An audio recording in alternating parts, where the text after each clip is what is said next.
هديم توضحها يابا ينجاي يابا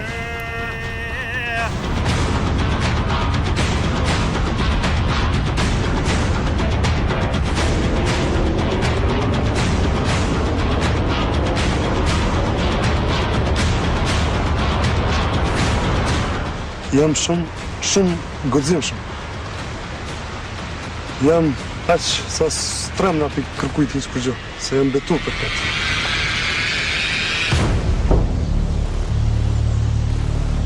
Tregova më përpara është vendi jam, s'kem ku shkoj për atas, tregova më as pak.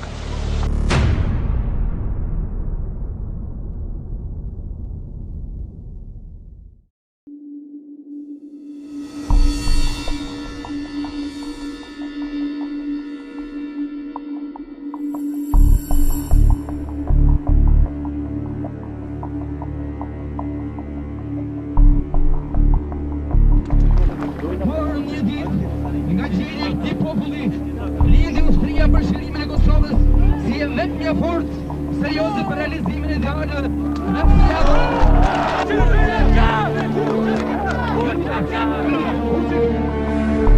Lufta e viteve 98-99 nuk është betejë e fundit e atyre që dhanë kontribut në shlirimin e vendit.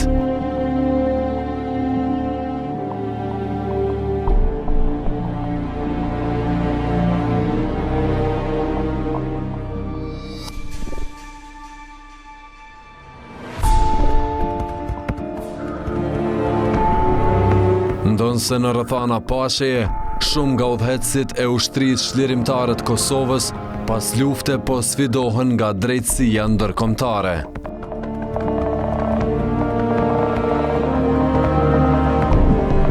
Për një periudhë 17 vjeçare janë hapur shumë raste e janë ngritur 10 akt akuza, kryesisht ndaj komandantëve të zonave operative të UÇK-s.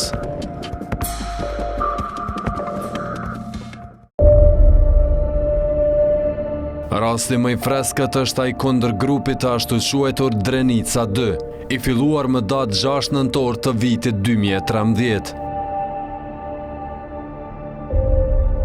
Ky rast është hapur duke u bazuar nga një akt akuze parashtruar nga prokurori e Uleksit, i zyrës së Prokurorisë Speciale të Kosovës, Mauricio Salustro, emri të cilit është lakuar disa herë me dyshimin se ka kesh përdorur detyrën zyrtare, si dhe për afërsinë e tij me shtetin serb. Momentin që ka përfundu akuzën në rastin Drenica, ai veç është transferuar në Beograd dhe edhe ditën e sotme me stafin e tij të ngushtë të zyrës është Alberto Pasquero që ka qenë këshilltari i tij juridik dhe që kanë punuar edhe në UNMEK edhe në Uleks. Këtu pas përfundimit të akuzës për Sulejman Selimin dhe të tjerë këta janë transferuar në Beograd. Ju nuk e dini çka kemi përjetuar prej prokurorit Salustro. Dhe këto janë vërtetuar, këto gjëra nuk janë vetëm pjellë e imagjinatës të aty në dëshmitarëve. Po janë vërtetuar se janë maltretuar, thjesht është bërë presion i jashtëzakonshëm në dëshmitar.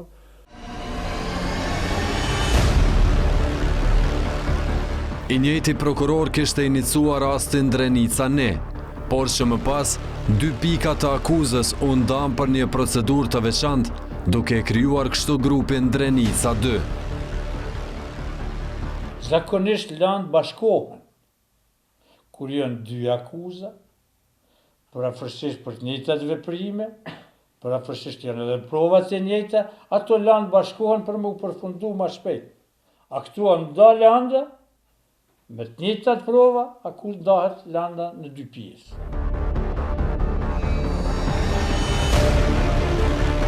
Të akuzuar në këtë rast janë Sulejman Selimi, Jahir Demaku, Fadil Demaku, Nejat Demaku, Zeqir Demaku, Isni Thaçi, Agim Demaj, Bashkim Demaj, Driton Demaj dhe Selman Demaj.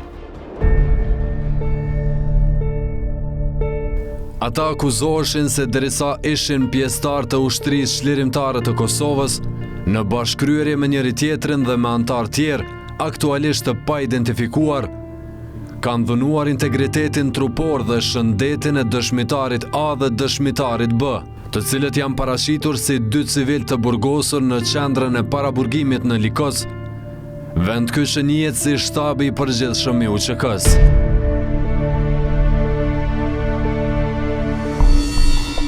Ata thuhet se janë rrahur me grushta dhe shkopin druri dhe se njëkohësisht i kanë detyruar dëshmitarin A dhe B ta rrahin njëri tjetrin. Krejt kjo ngjarje e parashitur në akt akuz thuhet se ka ndodhur në një datë të pacaktuar gjatë muajit shtator të vitit 1998. Si rrjedhoi shkalla e parë e gjykimit, ka gjetur fajtor këta 10 ish pjesëtar të UÇK-s, të cilëve u janë shqiptuar dënimet si në vijim. Sulejman Selimi dënohet me 7 vjet burgim. Isni Thashi dënohet me 6 vjet e 6 muaj burgim. Zeqeri Jahir Demaku me nga 6 vite burg. Agim driton bashkim me Selman Demaj me nga 3 vite, sa janë dënuar edhe Fadil e Nexhat Demaku. Por në bazë të cilave dëshmi janë dënuar këta persona. Sa është i besueshëm dhe kredibil dëshmitari kryesor në rastin Drenica 2. Cilat janë shkeljet procedurale sipas mbrojtjes së të akuzuarve në gjykimin e këtij grupi. Në kërkim të këtyre përgjigjeve, ekipi e misionit udhëve për disa javë rresht ka ulumtuar në këtë lënd dhe ka biseduar me gjitha palët e përfshira në rast. 2 prej të akuzuarve, vëllezërit Fadil e Nexhat Demaku, nuk i pranojnë në asnjë formë akuzat që rëndojnë mbi ta, duke u shprehur të bindur në pafajësinë e tyre. Nuk kemi asnjë pikë faji në këtë rast dhe ne jemi krejtësisht jashtë gjithçkafe ato, as se kam parë kur dëshmitarin gjatë luftës, as nuk e kam takuar kur, as nuk kam qenë në Likos asnjëherë për periudhën për cilën flet.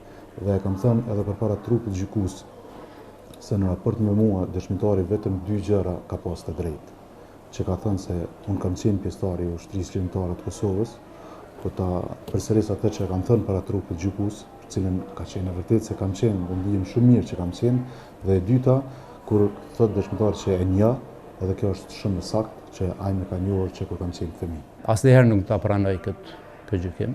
Për shkak se ushtria shqiptare e Kosovës nuk ka qenë luftë ndër shqiptarëve, po kjo është bërë me një qëllim të caktuar, edhe është punuar këtë drejtim që të krijohet një situatë e tillë në Kosovë, ku sot në gjitha qarqet flitet se ushtria shqiptare ka bërë krime, qoftë në opinionin e brendshëm dhe të jashtëm, dhe kjo është bërë me një qëllim që krimet servet mesin plan dytë.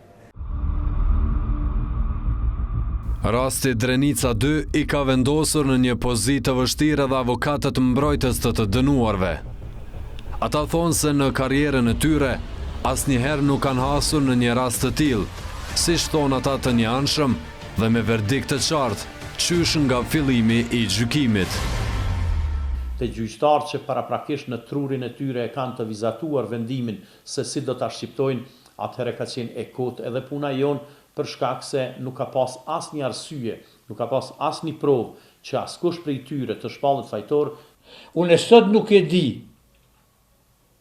edhe nuk kam përgjigje, as ndaj klientit tim. Është rasti i parë, karrierën time, prej vitit 93 tutje si avokat, që nuk mund t'i ofroj argumente, arsye, pse Zeqir Demaku është dënuar me aktgjykim, tash t'i thonë formës prerë, me 6 vjet burgim.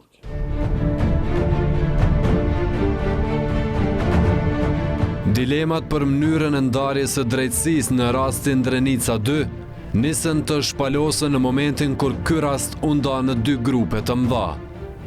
Nga rasti Drenica u krijuan 2 grupe, Drenica 1 dhe Drenica 2.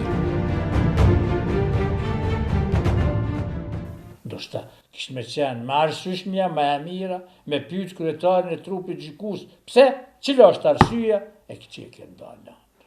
Shumë më mirë ka qenë që rasti të gjykohet si një rast i vetëm dhe jo që të bëhen 2 raste të ndryshme, mirë po Euleksit gjithmonë i ka interesuar që të ketë numra të paraqitur sa më tepër, se se janë duke kryer, duke përfunduar punë apo gjykime të nivelit të lartë, dhe këta numra përdoren për Bruxelles për të treguar numër më të madh të rasteve të krimeve të luftës, të rasteve të profilit të lartë, dhe kjo është arsyeja vetme që besoj që ka ndodhur kështu. Këtë moment, avokatët mbrojtës të të akuzuarve e shohin si nismë e shkeljeve procedurale. Sipas tyre, kjo u bë me qëllim që kryetari i trupit gjykues, Darius Jelicki, të intervenojë në përbërjen e këtij paneli, duke futur në të persona të porositur. Ekipi e misionit Udhëve ka siguruar informacione nga burime brenda misionit e Euleksit se edhe zyrtar të lartë të këtij misioni kanë shprehur pakënaqësi lidhur me mënyrën e caktimit të panelit gjyqësor, përkatësisht caktimin e gjyqtares Ana Adams Galland, pjesë të panelit në rastin Drenica 2, duke cilësuar këtë si parregullsi serioze. Në rastin Drenica është bërë një tejkalim se është marrë një gjyqtare nga një gjykat tjetër, me kërkesën e kryetarit trupit gjykues. Ky veprim nuk parashihet në rregullorën e Euleksit. Pra në këtë rregullore fare nuk parashihet se kryetari i trupit gjykues mund ta zgjedhë gjyqtarin tjetër që është pjesë e trupit gjykues. Nuk ka qenë rastishme që kryetari i trupit gjykues ka insistuar që pjesë e ekipit apo pjesë përbërëse e trupit gjykues tjetë edhe një gjyqtare, në cilën ka qenë i bindur se mundet me ndikua ma letë edhe me voqit situatë, me ardhë deri te kjo situatë të cilën ka. Domthonë kjo është një prej lëshimeve tjera. Ndoshta arsyeja vetme që do Alanta ka qenë që në Drenicën duhet të inkorporohet gjyqtarja, për cilën tani kemi dyshim se në Kapigjik, të nga ka të thojnë, në Kapigjik ka depërtue edhe straktu si gjyqtare këtë çështje. Ne kemi informata edhe të shkruara që kryetari i trupit gjykues i Euleksit, gjyqtari i Euleksit, ka bërë përzgjedhje personale të një antari të Euleksit, të një antari të trupit të gjykues të Euleksit, një gjyqtare e cila duket që sipas preferencave të tij është emëruar dhe duket që gjithmonë ata kanë votuar njëjtë. Për të sqaruar rrethanat e emërimit të kësaj gjyqtareje, mbrojtja të akuzuarve ka kërkuar që kryetarit të trupit gjykues në misionin e Euleksit, Malcolm Simmons, t'i hiqet imuniteti dhe ai vetë të dëshmoj lidhur me këtë vendim, gjë kjo e cila ende nuk është arritur. Emërimi i kësaj gjyqtareje nuk është problemi i vetëm i mbrojtjes në rastin Drenica 2. Sipas tyre, e tërë përbërja e trupit gjykues ka qenë e dyshimt. Madje mbrojtja thot se ka vrejtur bashkëpunim mes trupit gjykues dhe prokurorëve të rastit. Ne nuk dyshojmë, po vetiu që ose një panel është në përbërje prej dy gjyqtarëve të njëjtit vend, edhe prokurori atëherë lind dyshimi se diçka s'ka qenë. Gjithherë ka qenë përbërja trupit gjykues e përzjeme, ka qenë edhe një gjyqtar vendor bile sipas ligjit fuqi, duhet të jetë 2 me 1. Dhe roli i gjyqtarit të Euleksit duhet të jetë vetëm më tepër si mbikëqyr, si këshillvans. Shkelja më flagrante është bazuar gjykimin vetëm në një provë, e cila provë, si thash edhe më parë, nuk është vërtetuar me argumente tjera. Në çdo pyetje të mbrojtjes kur i kanë bërë dëshmitarit, fillimisht trupi gjykuesi e ka njoftuar dëshmitarin, ka thonë se ti nëse ti nuk e sheh të arsyeshme mu përgjigj një pyetje, mundesh mos mu përgjigj. Edhe në raste të caktuara kur mbrojtja insistoi që do të thotë për gjëra të pavërteta që thekë dëshmitari, atë ndërhyj ke trupi gjykues, edhe thekë edhe ose ka kërku pauzë, ose dëshmitari s'folke, se ky ja dha drejt. Nëse ti don mos mu përgjigj një pyetje, ti mundesh mos mu përgjigj. Edhe insistoi ke kryetari i trupit gjykues vazhdo me pyetjen tjetër. Domethënë nuk lejoj ke mundal me sqaruar një rrethon që është shumë më interes për krejt procesin. A besoni që një gjykatës, një kryetari i trupit gjykues, i cili ka për detyrë të ndajë drejtësi me dhjetra herë, kjo është fakt, kjo është argument, e them, ka ndërhyj tek prokurori, duke i thënë mjafti e ka ndërprej prokurorin e ja niske me ja bërë pyetjet e prokurorit dëshmitarit. Në trupin gjykues, domethënë kryetari i trupit gjykues ka qenë një polak, thotë me mentalitet komunist, thotë që më shumë baj ke pyetje gjyqtari sa vetë prokurori. Edhe gjatë gjithë procesit mbrojtja ka qenë e përjashtuar në këtë proces. Avokatë kanë qenë përjashtues dhe nuk kanë pas çështje të barabarta ashtu çysh duhet me qenë në një gjyqësor dhe më normal që prokurori dhe mbrojtja janë të barabartë përpara trupit gjykues.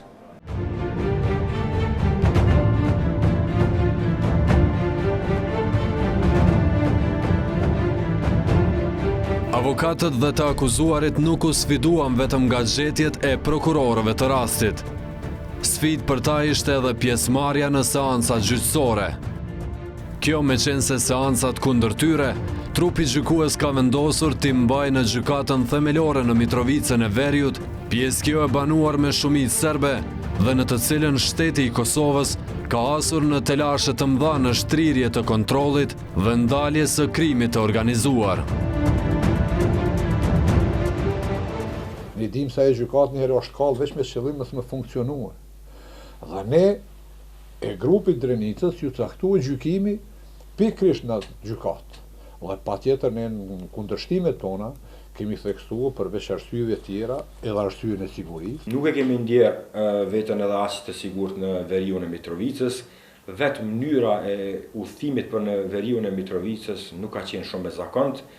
Ne si avokat mbrojtës dhe gjithë pandeurit që janë mbrojtur në liri, është dashur që të shkojmë afër lagjës së Boshnjakëve, aty diku, pastaj të vinë politë që të na marrin, pastaj është dashur që pas shqyrtimit gjyqësor po ashtu t'i presim politë që na dërgojnë në pjesën jugore.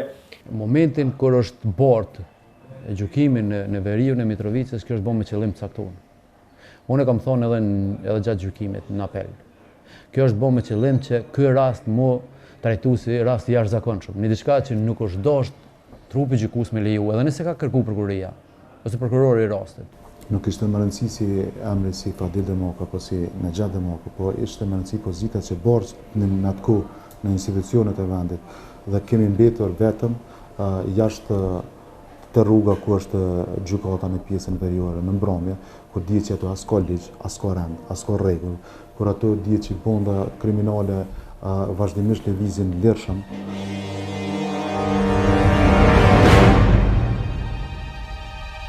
Një pikpyetje të madhe mbrojtja e vë edhe në kredibilitetin dhe besueshmërinë e dëshmitarit A, i cili ka akuzuar grupin Drenica 2 si dëshmitari mbrojtur i Euleksit. Mbi bazën e fjalëve të tij, u dënua i gjithë grupi Drenica 2. Ai ka thonë se unë kom qenë në listë për mu pushkatu. Dhe ai rrezikun për cilë edhe sot dhe kësaj dite. Kanë marrë në pyetje 13-14 komandanta vendim, kanë marrë vendim për mu pushkatu mua. Kur është marrë ai vendim, aty kanë qenë për me Hashim Thashin, me të akuzum që kanë qenë aty prezente, ku ta di une. Është e çuditshme, ai ka jetuar ato ofër deri në vitin 2013 deri kur janë arrestuar vëllezërit e mi, deri kur dhe ne as që e kemi pasur idenë se mund të ka kaluar ose rrugës çdo ditë. Po ti nuk mundesh me mendoni diçka sepse ti kur ti je krejtësisht i pasur, nuk e ke idenë që një person mund të bëjë diçka të tillë me drejtim tonë kur s'ka lidhur asnjë moment kur gjë me to. Mos unimi i krejt këtij organizimi na kemi qenë pjesë edhe gjatë ilegales dhe formimit të QK-s, pas ka qenë ky njeri, domethënë caki i unë. Ky po del, domethënë ky proces, domethënë gjatë gjithë kohës zona dhe krejt ushtria qërimtare e Kosovës ka marrë me një person. Sipas kësaj logjike po del. Unë besoj që ai shufër bejsbolli asnjëherë jetë nuk ka pa. Po dikush i ka sugjeru që atëherë me përdor. Sa s'ka pas ushtria shërimtare se pjesëtarët e saj tjetër punë përveç me pas edhe shufra bejsbolli me veti edhe me i bardh ato. Se pak e kanë pas një armik para veti që gjithë çdo kohë kanë qenë të rrezikuar. Ai dëshmitar nuk ka thonë asnjëherë kush qyshe ka rreh. Ka thonë një kon, më kanë rreh Jair Demaku Sulejman Selimi, tani më ka rreh njerëz dhe Qir Demaku, tani ka përmend Hysni Thashin, mandej ka thonë një kon shumë vetë aty, edhe ata më rrehnin gjithë. Pa e përsh ata më rrehnin gjithë, në mënyrë përgjithësume, pa e përshu kush. Tani shtrohet pyetja. Sa është e logjikshme që gjatë marrin pjesë krejt ta njerëz në rrahjen e një personi.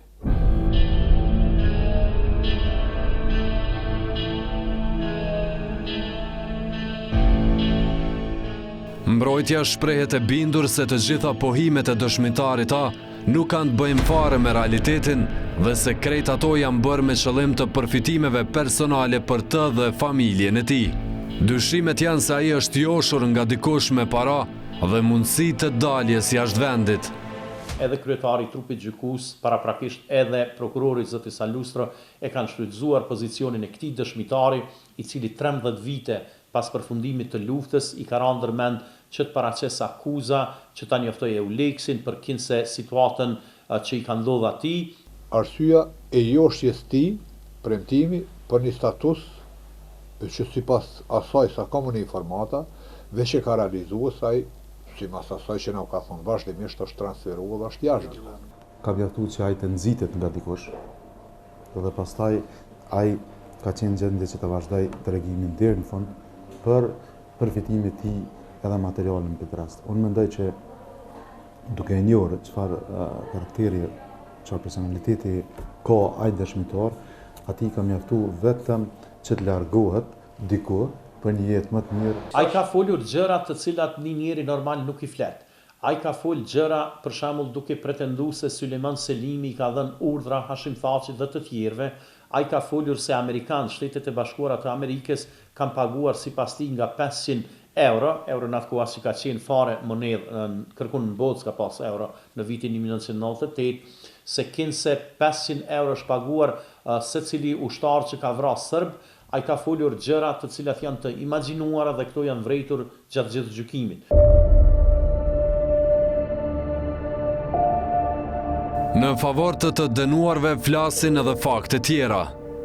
Ishte viti 2003, kur dëshmitari A kishte vizituar neuropsikiatrin Gani Halilaj, i cili atë botë ishte drejtori qendrës së mjekësisë familjare në Drenas. Pas kontrollit që ai kishte bërë, dëshmitarin A, doktori Halilaj, e kishte diagnostifikuar me diagnozën psikoz akute.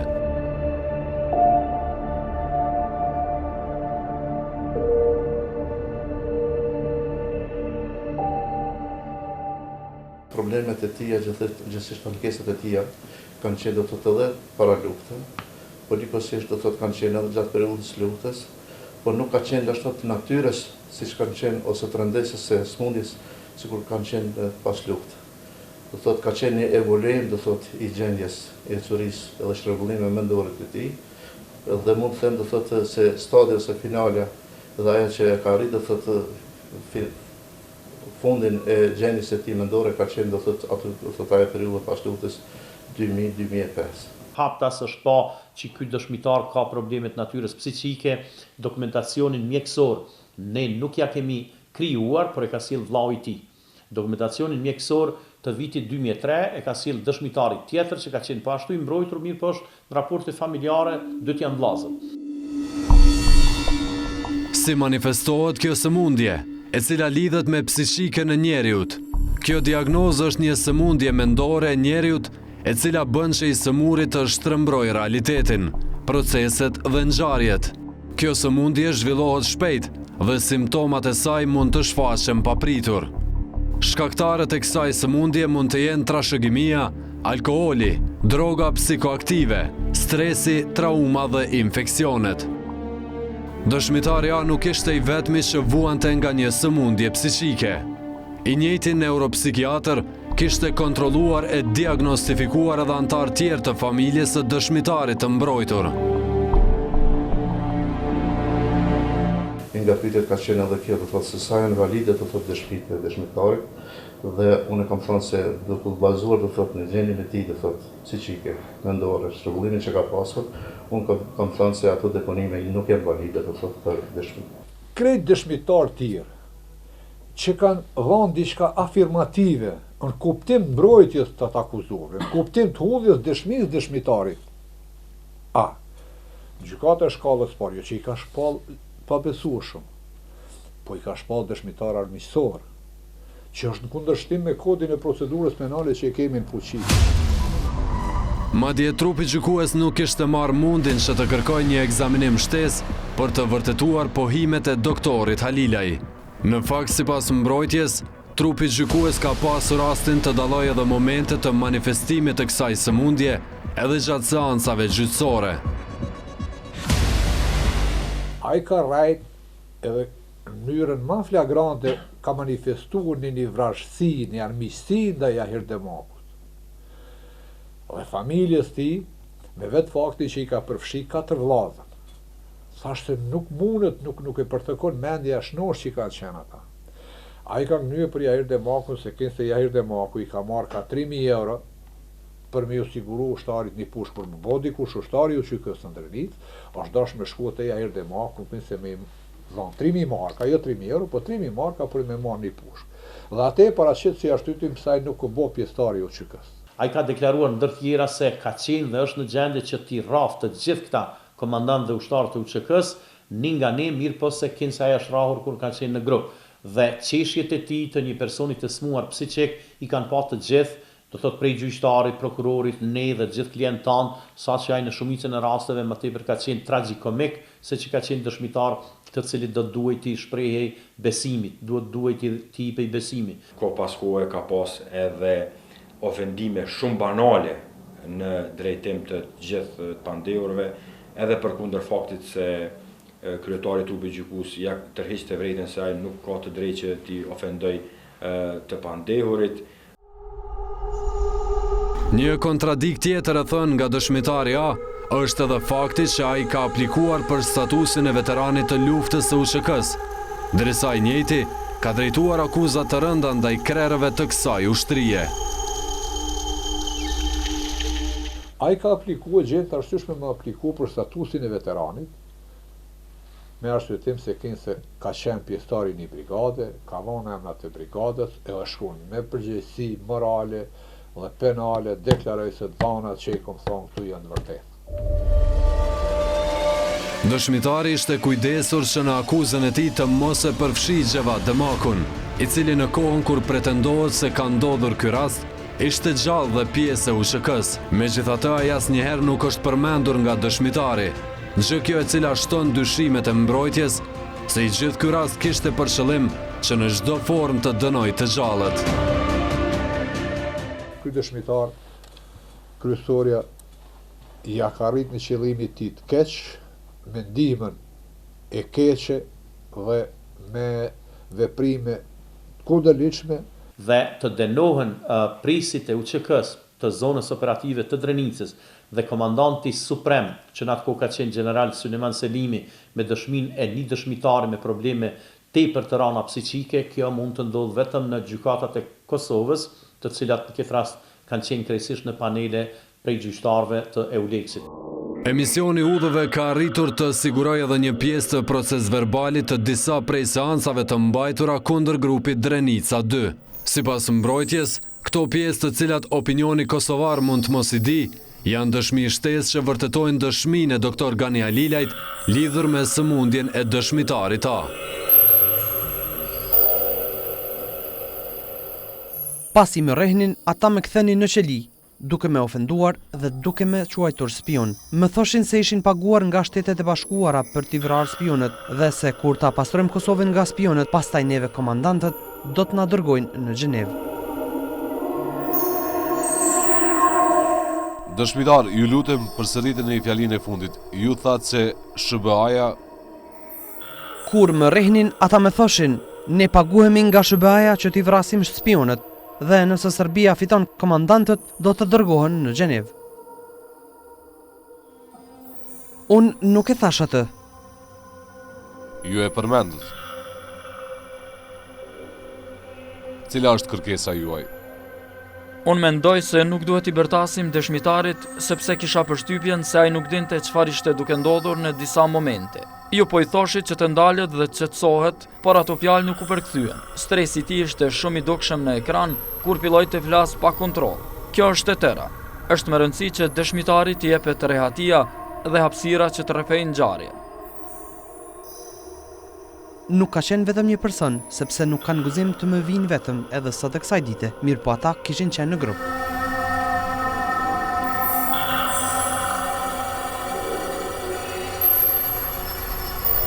Mjegull në akuzat e dëshmitarit A shtojnë edhe dëshmit e dëshmitarëve tjerë si puna e dëshmitarëve K dhe B. Sipas mbrojtjes, dëshmitarja K është bashkëshortja e dëshmitarit A, e cila sipas tyre shpesher ka rënë në kundërshtim me pohimet e burrit të saj. Ndërsa dëshmitari B sipas tyre ka ndruar shpesh deklaratat, gjë kjo e cila ka shuar deri në tërheqjen e tij të plot nga procesi. Dëshmitari bën mënyrë kategorike dhe aq bind se ka përshkruar situatë, që jo, nuk është e vërtet, nuk kemi qenë bashk, nuk ka rrah kërkush, nuk ka rrah Jair Demaku ne kum pa një herë, Jair Demaku ka qenë bashk me i përmend disa persona një qajtore, sa i përket Nexhatit, Veçës, e këtyne absolut në asnjë rrethon nuk i përmend, po çka është më me rëndësi nuk i ka përmend më dëshmitari gjatë marrjes së pyetjen prokurori kur pretendon që ka pas ngjarje më të freskët. Dëshmitari i cili është i vetmi dëshmitar në këtë çështje penale. Gjithë tjerët dhe vëllezërit e tij nuk ja kanë vërtetuar tezën që ai ka paraqit. Asnjëherë s'ka mujt me saksisht me thonë që vllazni Demaku me emën, mbi emën, ma ka shkaktu këtë ose atë dëmtim të por. Duke i parë krejt këto kundërthënie në proces, mbrojtja dhe të dënuarit hedhin akuzat të rënda për misionin evropian për sundim të rendit dhe ligjit EULEX. Kundërthënjet kanë qenë edhe në mes të vet antarëve më të ngushtë të familjes së dëshmitarit A, dhe kjo është e vërteta. Pse gjyqtari ka zgjedhur që t'i besojë dëshmitarit A e jo antarëve më të ngushtë të familjes së tij, të cilët kanë dëshmuar në gjykat, është fare lehtë me ditë, sepse ai duket që paraprakisht ka vendosur që t'i dënoj të gjithë.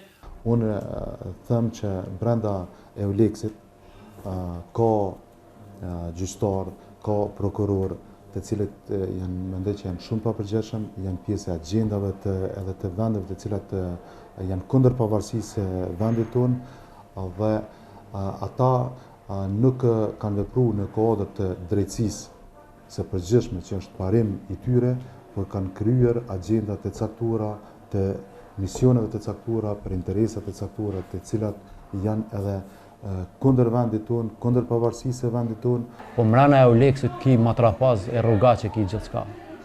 Na e dim shumë mirë. Mrena e EULEX-it është anarki. Si e llogari kërkush kërkojt. Na jemi ballafaqur me këtë. Ty dënon gjyqtari 10 vjet, e kryen mandatin mos 2 javë ditën e mirë dhe s'lodhet për atë punë. Të akuzuarit nuk përjashtojnë mundësinë që ky rast të ketë marrë edhe ngjyrime politike. Periudha kur është publikuar ky rast përkon me kohën kur të akuzuarit veç kishin pozicione të mira në institucione të rëndësishme në Kosovë. Nëse ne mendojmë që sot me shfrytëzu gjyqësorin për qëllime politike, kjo është gabim më i madh që jemi të e bërë. Unë vetë kam qenë garë, kam qenë 3 herë për kandidat për kryetar komunën e Tripol Zgjedhë, do thotë i kam fitu votat, kam pas për krahen më të madhe. Edhe kjo është forma do thotë që na duhet me ecë në politikë, thotë. T'i lëm kohës, mendoj që ajo do të jetë dëshmitari më i mirë që do t'i zbërthej krejt këto që kanë ndodhur në rastin tonë. Emisioni Udhëve për javë të tëra ka pritur që të marrë një përgjigje edhe nga zyrtarët në EULEX. Këta të fundit pas 3 emailave të dërguara në adresat të tyre, janë përgjigjur shkurt. Ne nuk komentojmë rreth gjykimeve të cilat janë aktualisht në apel.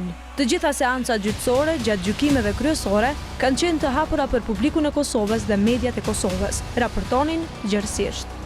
Thuhet në përgjigjen e shkurtër të zyrtarëve të EULEX-it.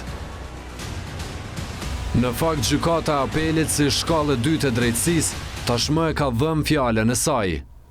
Kjo instancë e drejtësisë ka hedhur poshtë të gjitha ankesat e mbrojtjes, duke vulosur kështu dënimin e grupit Drenica 2. Vendimi i apelit nxiti reagime edhe në skenën politike vendore. Në mbrojtje të vlerave të luftës së UÇK-s, u pathirur edhe një seancë jashtëzakonshme e Kuvendit të Kosovës. Dhe me 12 qershor, e kemi obligim me mbrojt luftën e ushtrisë timtarit të Kosovës, mas 12 qershor, secili e mbrojnë veten, e bajt me shnet, kush u inkriminule e ban me shnet. Shqyqani, ne obrinji vëdënohet njeri flas për 4 vllazit për Shuplak, ndërsa në Obrim masakra e familjes Deliaj as nuk ka hetume, as nuk është e gjykume. Masakra, fëmija 3 muja vra.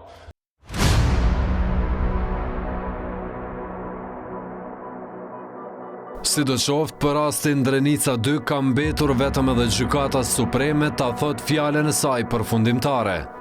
Sipas të akuzuarve dhe mbrojtjes së këtij grupi, ky proces është dëshmi e dëmtimit të vlerave të luftës, dhe se nga këto lloj gjykimesh duhet të frigohen të gjithë pjesëtarët e UÇK-s. Ajo çka nuk duhet me leju tash tutje. Unë mendoj. Jo pse jam vetë pjesë e këtyre proceseve. Po me këtë lloj dëshmitarëve nuk mundet me pas drejtësi, nuk mundet me pas gjykime drejta edhe nesër. Edhe në gjykatën speciale që flitet. Kjo është marrëqësuese, se ky lloj dëshmitarit ky nesër edhe 10 i çon burg. Se këta e kanë kriju këtë klimë, këta e kanë kriju këtë mundësi dhe këtë komoditet të njerëzve. Përballja me drejtësi ndërkombëtare me gjithë sfidat e këtij procesi nuk i ka bërë pishman këta ish pjesëtar të ushtrisë çlirimtare të Kosovës për kontributin edhe në çlirimin e vendit. Sulejman Selimi, njëri nga bashkëluftëtarët e afërt të komandantit Adem Jashari. Gjatë luftës, ish komandanti zonës së Drenicës dhe më vonë komandanti shtabit të përgjithshëm të ushtrisë çlirimtare të Kosovës. Të dy këta të akuzuar në rastin Drenica 2 kanë qenë të plagosur në luftën e fundit në Kosovë, derisa po bartnin uniformën e ushtrisë. Por ky rast i ngritur kundër tyre e dëmton shumë familjen Demaku dhe jo vetëm.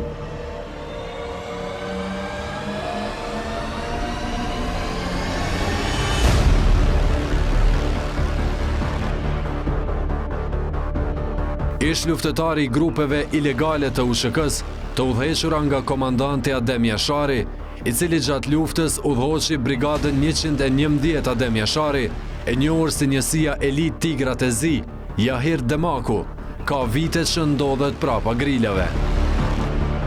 Fat të njëjtë ka dhe ish ushtari i UÇK-s Zeqir Demaku. Në rast se Supremja nuk e ndryshon vendimin e shkallës së parë dhe apelit, fati njëjti pret edhe Fadel e Nejat Demakun. Përveç babait të tyre i cili është në moshë të shtyr, ekzekutimi i dënimit do të dërgonte në burg, pothuajse të gjithë meshkujt e kësaj familje, duke lënë kështu gra e fëmijë pa përkujdesje. Kjo do ta dëmtonte këtë familje edhe ashtu të dëmtuar në luftën e fundit në Kosovë.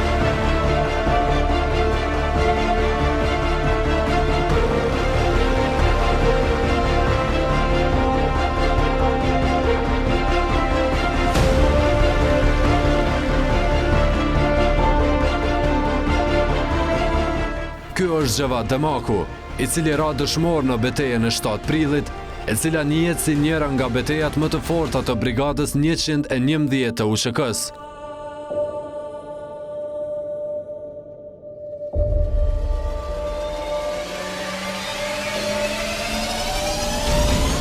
Në këto areza pushon motra dhe nipi i vëllezërve Demaku, ndërsa kjo është mbesa e tyre, e cila humbi gjymtyrën në luftën e fundit, rast ky që tronditi opinionin.